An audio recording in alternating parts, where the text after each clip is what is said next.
Hello everyone. मैं आप सभी का स्वागत करता हूं इस चैनल पे जिसका नाम है जीडी स्टडीज। आज हम लोग स्टेटर स्लॉट के डिमेंशंस देखने वाले हैं, यानी कि डिमेंशंस क्या होते हैं, उसको कैलकुलेट किस तरीके से किया जाता है, आज हम लोग इस टॉपिक में कवर अप करेंगे।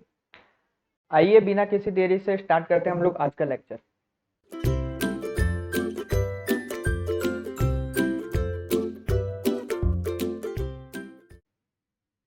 देखिए, dimension of the stator slot. तो डिमेंशन में हम लोग क्या क्या सबसे पहले फाइंड आउट करते हैं। सबसे पहले हम लोग विड्थ फाइंड आउट कर सकते हैं उसकी, then flux density in teeth, और इसके अलावा कुछ और पार्ट्स हैं जो हमको कवर अप करने पड़ते हैं। डेप्थ वाइज हमें इसकी सब चीजें फाइंड आउट करनी पड़ती है, तो डेप्थ वाइज डेप्थ ही हम लोग इसमें फाइंड आउट करते हैं। तो यही है हमारे dimension of the stator slot. Stator के स्लॉट के डिमेंशन हमें फाइंड आउट करनी है। ठीक है, तो देखिए विड्थ ऑफ द स्लॉट कैसे फाइंड आउट की जाती है। विड्थ ऑफ द स्लॉट अगर आपको फाइंड आउट करनी है तो सबसे पहले आपको मशीन की स्लॉट पिच फाइंड आउट करनी पड़ेगी, और साथ ही साथ में टूथ विड्थ भी फाइंड आउट करनी पड़ेगी। और उन दोनों का अगर आप लोग डिफरेंस लेते हैं तो वो आपको क्या देता है, विड्थ ऑफ द स्लॉट देता है। Flux density, flux density stator के टूथ में आपकी 1.8 से लेके 2 टेस्ला के बीच में ही होनी चाहिए, इससे ऊपर नहीं होनी चाहिए, ये आपको ध्यान रखना है। सेलियंट पोल के जो अल्टरनेटर होते हैं उसका इंटरनल जो डायमीटर होता है वो थोड़ा सा लार्ज होता है, इसीलिए फ्लक्स डेंसिटी जो होती है वो टूथ के डेप्थ में हम लोग नहीं गिनते हैं। हम लोग क्या करते हैं, ऊपर साइड, टूथ के ऊपर के साइड में जितने आपकी जो भी फ्लक्स डेंसिटी है उसी को कंसिडर करके हम लोग स्टेटर स्लॉट की डिजाइन करते हैं। किस चीज के लिए, सेलियंट पोल अल्टरनेटर के लिए। Okay, so width of the tooth, width of the tooth किसकी, सेलियंट पोल अल्टरनेटर की, हम लोग permissible flux density at the middle section of the tooth. Okay, और ये जो फ्लक्स डेंसिटी है सेलियंट पोल अल्टरनेटर के लिए आपकी 1.8 टेस्ला से ऊपर नहीं होनी चाहिए। हाउएवर टर्बो अल्टरनेटर के केस में क्या होता है कि flux density depth of the slot के अलॉन्ग में आपकी वेरिएशन करती है, वेरिएशन होती है उसमें। इसलिए जो भी आप विड्थ ऑफ द टूथ आप जो भी कंसीडर कर रहे हैं, जो भी एस्टिमेट कर रहे हैं, तो वहां पे टर्बो अल्टरनेटर में आप क्या करते हैं, फ्लक्स डेंसिटी टॉप सेक्शन के टूथ के टॉप सेक्शन में, या फिर width of the tooth at the air gap, इसमें कंसीडर करते हैं। ठीक है, तो देखो सेलियंट पोल के लिए क्या था, सेलियंट पोल मशीन के लिए फ्लक्स डेंसिटी आप कहां की कंसीडर करते हैं,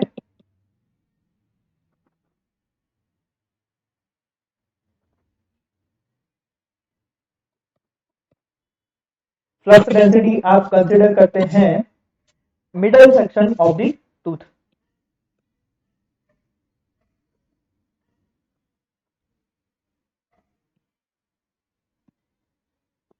ओके, और अगर आपका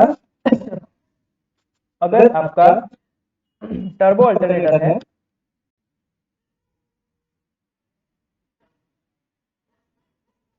तो टर्बो अल्टरनेटर में आप फ्लक्स डेंसिटी कंसीडर करेंगे कहा कि top section of tooth,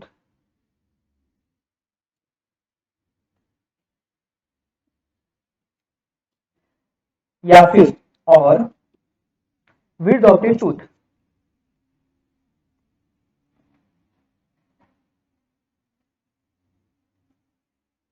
at the air gap.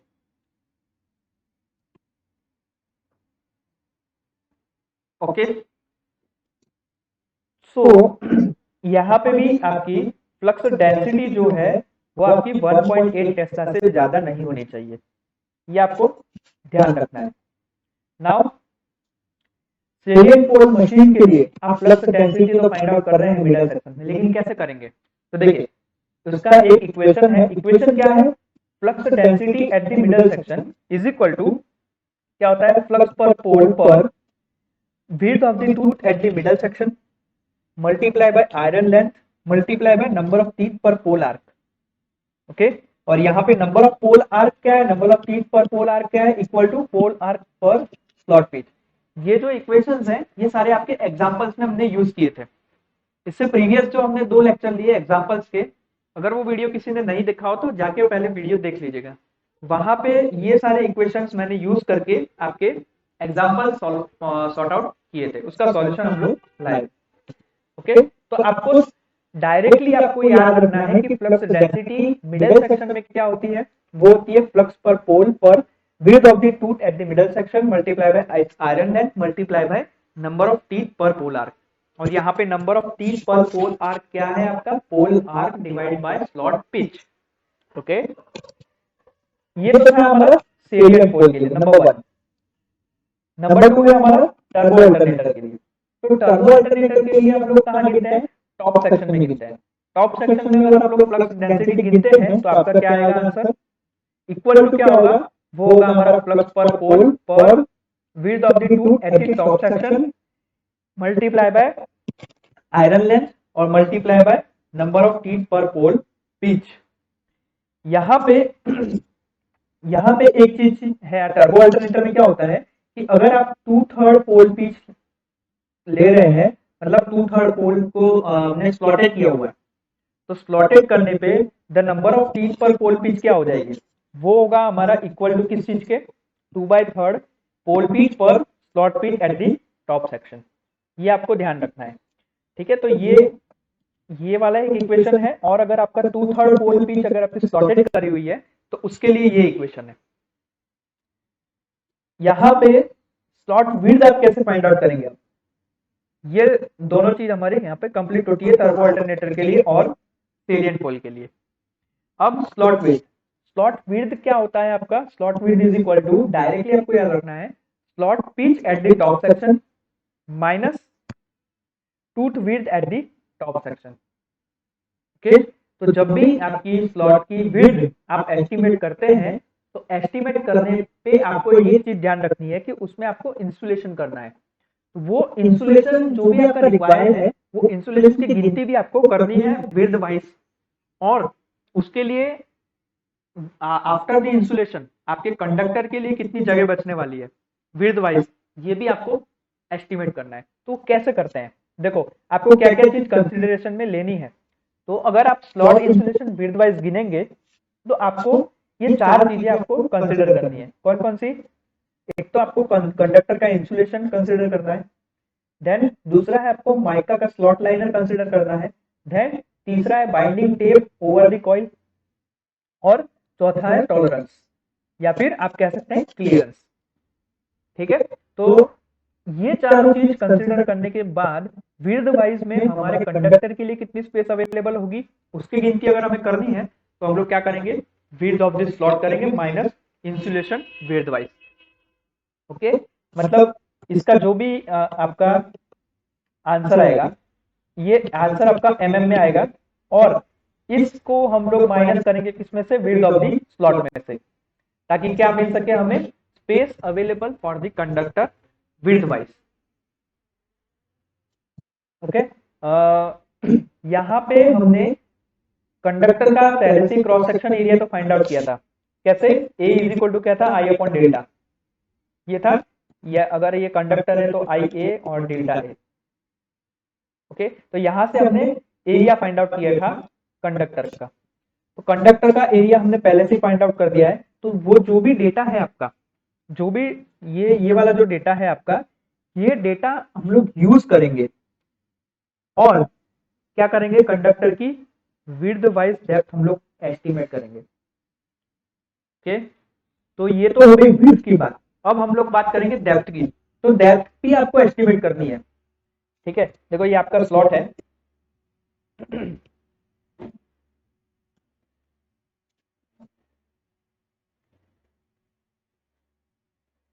ये मान लो ये आपका ऐसा स्लॉट है।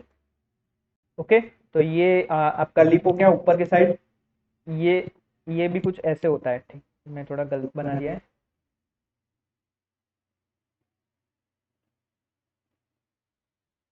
ये आपका कुछ वेज होता है इधर इतना, देन यहां से आपका डेप्थ होती है। तो टोटल डेप्थ कितनी होगी आपकी, ये ओके, टोटल डेप्थ भी आपको फाइंड आउट करनी है, तो आपको उसको भी एस्टिमेट करना पड़ेगा। तो एस्टिमेट कैसे करेंगे हम लोग, तो उस चीज के लिए हम लोग क्या क्या चीज कंसिडर करने वाले हैं, तो वो भी देख लेते हैं। देखो, depth of the slot find out करने के लिए हम लोग सबसे पहले कंसिडर करेंगे space occupied by the conductor. और space occupied by the conductor कैसे फाइंड आउट करेंगे, depth of the each conductor multiply by number of conductor पर स्लॉट। देन दूसरा हम लोग कंसिडर करेंगे कंडक्टर इंसुलेशन। देन तीसरा है माइका स्लॉट लाइनर। देन चौथा क्या चीज कंसिडर करेंगे, माइका या फिर बिटुमिनस की जो लेयर है जो हमारे इंसुलेटेड कंडक्टर को सेपरेट कर रही है उससे। देन पांचवा है coil separator with the layers. Coil separator हमने जब एग्जांपल से पहला जो वीडियो देखा था उसमें हमने चीज देखी थी कि कॉइल सेपरेटर आपका यूज हो रहा है, दो कॉइल के बीच में आपका कॉइल सेपरेटर यूज हो रहा है ताकि दो कॉइल को सेपरेट किया जा सके। देन वेज वेज भी देख लिया था हमने, लिप क्या होता है वो भी देख लिया था, और साथ ही साथ में टॉलरेंस। तो ये जो सारी चीजें हैं 8 जो चीजें हैं वो हम लोग कंसिडर करेंगे जब भी हम लोग स्लॉट की डेप्थ फाइंड आउट करेंगे तब। ओके, तो आपको क्या क्या कंसिडर करना है, देखो जब भी आप स्लॉट गिन रहे हैं, स्लॉट की विड्थ गिन रहे हैं, या फिर आपको ऐसा कहा गया है कि मशीन के पैरामीटर्स आप लोग को फाइंड करने हैं, तो आप लोगों को क्या क्या चीज फाइंड आउट करनी है, सबसे पहले तो उसका डी और एल। देन उसके बाद आपका फ्लक्स फाइंड आउट करना है, फ्लक्स पर पोल फाइंड आउट करना है। देन उसके बाद आपको स्लॉट पे आ जाना है।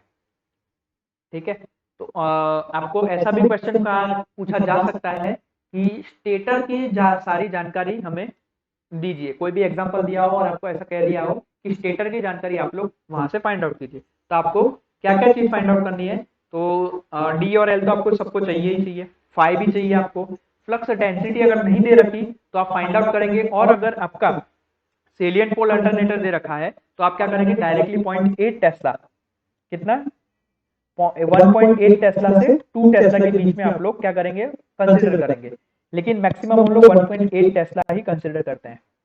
ओके, तो यहाँ से आप फ्लक्स डेंसिटी फाइंड आउट कर सकते हैं। फ्लक्स डेंसिटी के बाद आप स्लॉट वेट फाइंड आउट करेंगे, और सारी चीजें डेप्थ वाइज और विड्थ वाइज ये सारी चीजें आप लोग फाइंड आउट करेंगे। ओके, सो आगे हम लोग बढ़ते हैं। आगे नेक्स्ट टॉपिक है हमारा mean length of the turn. ये mean length of the turn क्या है, आप लोग कंडक्टर, आप लोग कॉइल तो बना रहे हैं, लेकिन वो कॉइल बनाने में आपकी जो भी कंडक्टर यूज हो रही है उसकी मिनिमम लेंथ क्या है, यानी कि आप कह सकते हैं कि आपको इतनी मिनिमम लेंथ तो कंडक्टर की चाहिए ही चाहिए for the produce of the one coil. ठीक है, तो वो लेंथ आपकी किस किस फैक्टर्स पे फॉलो करती है वो हमें देखना है।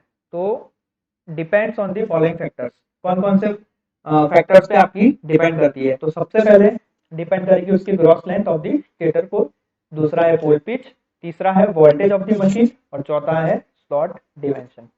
तो देखो gross gross length of the stator core पे कैसे डिपेंड करती है, तो हर एक टर्न आपका ग्रॉस लेंथ से 2 टाइम्स होता है। आपका जो भी स्टेटर कोर है उस स्टेटर कोर की जो भी आपकी ग्रॉस लेंथ है यानी कि एल है, कैपिटल एल, उससे 2 टाइम्स ऑफ आप क्या करते हैं, कंसिस्ट करते हैं किसकी, mean length of the turn की। ये आपको ध्यान रखना है। पोल पिच क्या कहलाता है, आपको सबको पता है पोल पिच क्या होता है, तो पोल पिच कैसे मतलब कैसे फैक्टर बना, मतलब लेंथ जो है आपकी मीन टर्न की वो कैसे डिपेंड करती है आपकी पोल पिच पे, तो the overhang portion of the coils depends upon the coil span which in turn depends upon the pole pitch.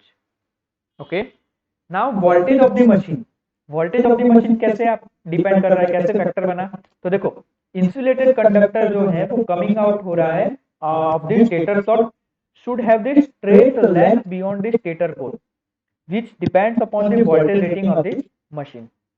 Simple है. Okay, then slot dimension, so length per turn depends upon the average size of the slot. Okay, तो इस तरीके से ये 4 factors हैं जिसपे हमारी mean length of turn depend करती है। ओके, तो हाँ, अब एक चीज आपको याद रखनी है कि जब आपकी आपको इक्वेशन में मतलब एग्जांपल में ऐसा कहा हो कि डबल लेयर बाइंडिंग आपको यूज करनी है, तो मीन लेंथ ऑफ टर्न क्या होगी डबल लेयर बाइंडिंग के लिए, तो ये होगी मीन लेंथ ऑफ टर्न की। LMT is equal to 2L plus 2.5 tau P क्या है pole pitch plus 5 kV plus 50 centimetre. ये जो इक्वेशंस है ये इक्वेशन आपको डायरेक्टली याद रखना है किस चीज के लिए, जब भी आपकी डबल लेयर बाइंडिंग यूज होती है तब। ओके सो इसी के साथ हम लोग आज का जो ये लेक्चर है वो यहाँ पे पूरा करते हैं। मिलते हैं हम लोग नेक्स्ट लेक्चर में, तब तक के लिए आप इस वीडियो को लाइक कर दीजिएगा, चैनल को सब्सक्राइब कर दीजिएगा और बेल आइकन पे भी प्रेस कर दीजिएगा ताकि नया कोई वीडियो आए तो उसकी नोटिफिकेशन आपके नोटिफिकेशन बार में आ जाए।